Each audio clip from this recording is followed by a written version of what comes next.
Here's a scenario that I think most parents can relate to. They're at home with the kids and all of a sudden, you hear yelling and shouting and fighting coming from another room. And you go in and everybody, what's going on? And everybody's talking at the same time, pointing fingers. And then of course you say, the same thing you always do when you go in, okay, who started all of this? And what happens? Everybody's finger points to the other person.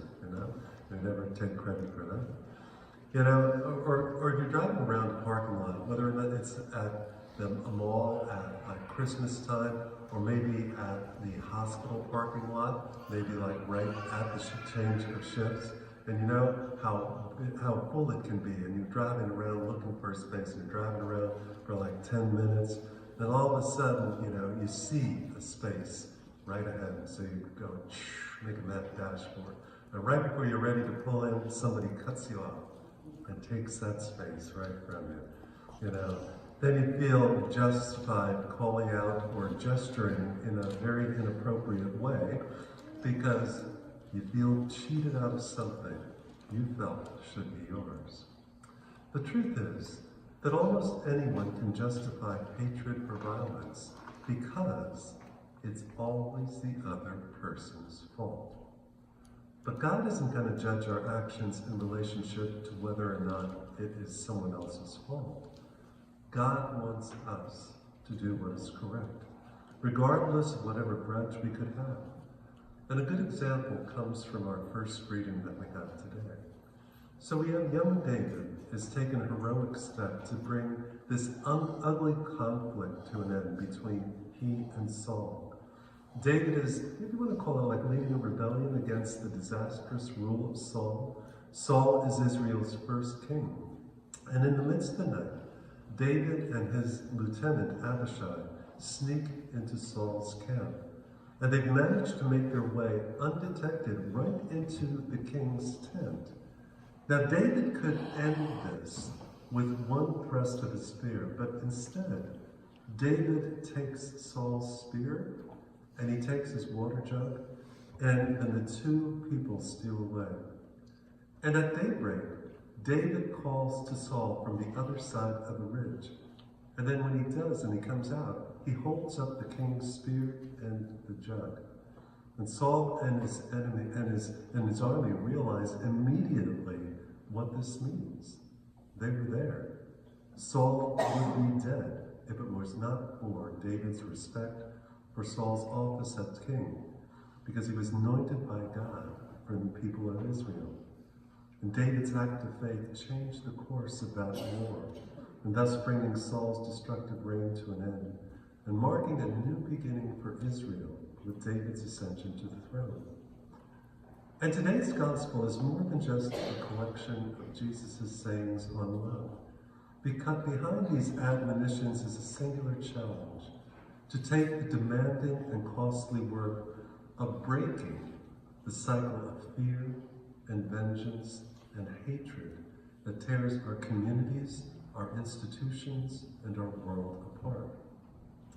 At the heart of Jesus' teaching is a call for empathy, putting aside our own hurts and disappointments in order to imagine ourselves first in the place of the other, to try to understand and to take on hurts and disappointments that our, quote, enemy is feeling and experiencing. To love those who hurt us begins with a sense of compassion that understands and acknowledges the hurt and the pain in the lives of those that at times we find most difficult to love. We cannot hope to love our enemies until we see beyond those stereotypes that we reduce others to being no good because they hurt us, or we offer labels based on religion and race and social status and wealth, that we can casually and carelessly assign groups and classes. Only in understanding the griefs and disappointments of those we love, as well as those which we want nothing to do with, can we begin that to break that endless circle of hatred, fear, vengeance that entraps us and plunges all of us into bitter darkness. What Jesus asks of us in the gospel is quite different than what we would instinctively respond to someone who wrongs us or mistreats us, as well as how the world has taught us or expects us to respond. When someone hurts us, Jesus says, forgive them. When given the opportunity to win at someone else's expense, Jesus asks us to be compassionate.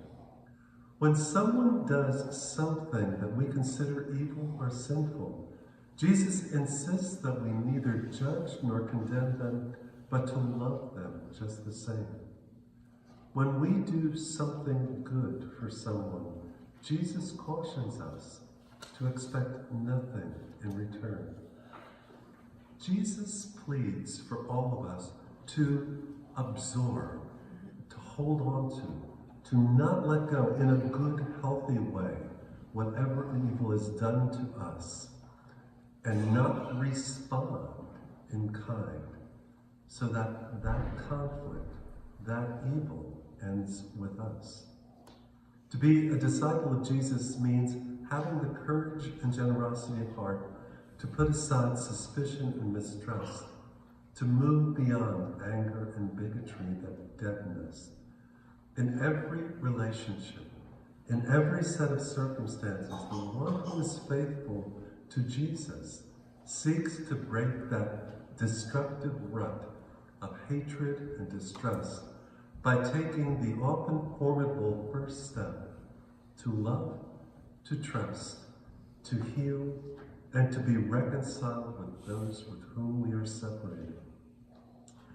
God continues to always take the initiative in saving us. And as we want to be faithful disciples to his Son, we must also take that same initiative in all of our relationships with one another.